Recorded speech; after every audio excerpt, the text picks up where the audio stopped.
are you okay?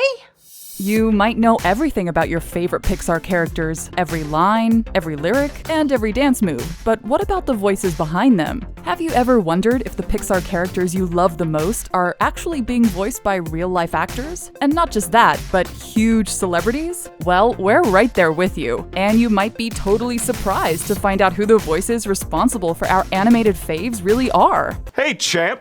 Where'd all your friends go? Pixar's newest soon-to-be animated classic is Soul, one of the most heartwarming, toe-tapping, totally wonderful movies to come out in a long time. The film stars none other than Jamie Foxx as Joe, a high school band teacher with a love for jazz. This is where it all started. This is the moment where I fell in love with jazz. Alongside Fox is the hilariously talented Tina Fey, who plays 22, and Angela Bassett, a legendary actress who you might know most recently for playing the Voodoo Queen and other roles in American Horror Story. But that ain't you, sis. Inside Out is definitely one of the best Pixar movies to come out in a long time, even though it made us ugly cry for hours after the credits finished rolling. The film, all about the feelings that exist inside of all of us at all times, was a huge hit, definitely due to the amazing cast of voices they had behind every role. Amy Poehler led the pack as Joy, and was the perfectly bubbly person to bring the character to life. Alongside Poehler was Mindy Kaling as Disgust, and Phyllis Smith from The Office as Sadness. Yeah, find the fun. I don't know how to do that. When we found out that Chris Pratt and Tom Holland would be teaming up outside of the Marvel Universe, we couldn't have been more excited. Pratt and Holland star as two 11-year-old brothers who go on an epic adventure to resurrect their father, but only for one day. It's a heartwarming story, and the two movie stars are awesome playing off one another. Command it! I am commanding it! I'm just clearly not good at this. It also features Academy Award winner Octavia Spencer as the Manticore. This tavern is closed for remodeling! We loved the original Incredibles so much, we actually couldn't believe that it could get any better. But with The Incredibles 2, somehow it did. Of course, they had to bring back the original family cast to reprise their roles, which includes the amazing Holly Hunter and Craig T. Nelson as Bob and Helen Parr. They also had no choice but to bring back Samuel L. Jackson as Frozone. And for the sequel, they added some awesome new characters, like Void, voiced by none other than Sophia Bush. I just want to thank you for being you. When Brave came along, we fell in love with its heroine, Merida. I am Merida.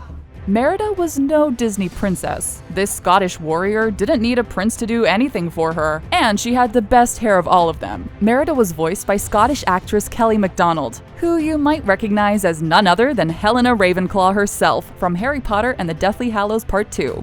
I cannot help you. When we first met Dory, the blue fish with a short-term memory problem in Finding Nemo, we were totally won over. You got a problem, buddy? Huh? Do you? For Finding Dory, Pixar had no choice but to bring back the hilarious Ellen Degeneres to reprise her iconic role, but they also added a ton of new voices, including not one, but two Modern Family alumni. Both Ed O'Neill and Ty Burrell joined the cast, along with the legendary Diane Keaton. And we know you'll never forget us. When it came to choosing the voices to bring the characters to life, the crew spared no expense in bringing on some of the funniest people around. Patton Oswalt leads the cast as Remy the Rat, alongside the hilarious Janeane Garofalo as Colette, and none other than Lego Batman himself, Will Arnett as Horst. I killed a man with this thumb. Up isn't the same kind of star-studded movie as we've talked about before, like The Incredibles or Inside Out. But when it comes to the voice of the precocious little Boy Scout with many badges, Russell, that doesn't matter. Russell quickly works his way into our, and eventually Carl's, heart. And the directors really didn't want to cast a kid who sounded too much like a trained actor for this part. So they went with the adorable Jordan Nagai, and the rest is history. I'll give the food for him, I'll walk him, I'll change his newspapers. When he was only 13 years old, child actor Anthony Gonzalez won the role of Miguel in this incredibly heartwarming and musical movie. And he totally holds his own, even when working against huge Latino stars like Benjamin Bratt and Gael Garcia Bernal. Musician to musician, I need a favor. To give us a little look into the lives of our favorite scare artists before they became famous, Pixar brought back the iconic voices of John Goodman and Billy Crystal to reprise their roles as Sully and Mike. James B. Sullivan. Mike Wazowski. But they also added a handful of the funniest people out there, including Aubrey Plaza, John Krasinski, Nathan Fillion, and Sean Hayes. I'm a dance major! And I'm not. Toy Story was Pixar's first ever movie, and their first huge hit. It was so successful that it spawned 4 sequels, and each one was somehow more amazing than the last. And there wasn't an actor out there who didn't want to be part of the beloved series when it came to number 4. The cast includes none other than Keanu Reeves as Duke Kaboom, Ali Maki as Giggles McDimples, Keegan-Michael Key and Jordan Peele as Ducky and Bunny. I am Buzz Lightyear, Space Ranger. The third movie in the Cars franchise was able to bring in a whole group of brand new celebs to lend voices to some of their new characters. Along with bringing back the infamous voice of Owen Wilson to reprise his role as the red racing car Lightning McQueen, they added Armie Hammer's notorious baritone to the mix as Jackson Storm. You have no idea what a pleasure it is for me to finally beat you. And the gorgeous Kerry Washington as Natalie Certain to round out the already star-studded cast. The racing world is changing. The Good Dinosaur might not have been a super smash hit like Toy Story or Monsters, Inc., but this heartwarming story about an unlikely friendship between an Apatosaurus named Arlo and a young human named Spot actually features a couple of Oscar winners. Anna Paquin stars alongside Frances McDormand, and if you listen closely, you might hear the famously rumbling voice of Sam Elliott. You can't get rid of fear. It's like Mother Nature. While most of the dialogue in WALL-E takes place in one-word exchanges between WALL-E and Eva, there are actually actors behind our 2 favorite robots. And of course, they had to add in a few famous voices. Sigourney Weaver came on to provide the soothing voice of the ship's computer. Your day is very important to us. And the adorable comedy legend Fred Willard signed on to play Shelby Forthright. See you back home real soon.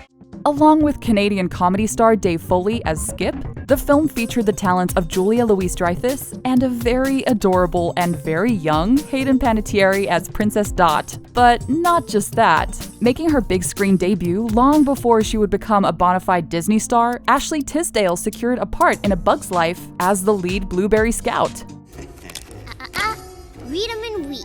Did you know that Toy Story was the first movie ever to feature entirely computer-generated animation? It really was the first of its kind, and Pixar knew they had struck gold, especially with a cast that includes legends like Tom Hanks as Woody and Tim Allen as Buzz Lightyear leading the pack. And you, my friend, are responsible for delaying my rendezvous with Star Command. While we already mentioned that Owen Wilson gave voice to the beloved race car Lightning McQueen, the Cars movie just wouldn't be the same without Larry the Cable Guy. Shoot! I was in charge of hunting him down if he tried to escape. The beloved comedian voiced the role of Mater, the hilarious and lovable tow truck with the 2 giant front teeth. I don't know. I got nothing. I guess I ain't Doc when it comes to that. Even though some voice actors might not become household names, that doesn't mean that their voices don't hold a special place in our hearts. These 2 actresses definitely fit that criteria. The first is Mary Gibbs, who was only 3 years old when she recorded this beloved character. And secondly, we have the unmistakable voice of Jennifer Tilly, who plays Mike's girlfriend Celia. I'm thinking about getting it cut. And who can be seen as Bonnie Swanson on Family Guy. Oh my goodness, how did that get in there? Did we miss your favorite Pixar character of all time? Let us know in the comments. And don't forget to hit subscribe to keep up with the latest from the things.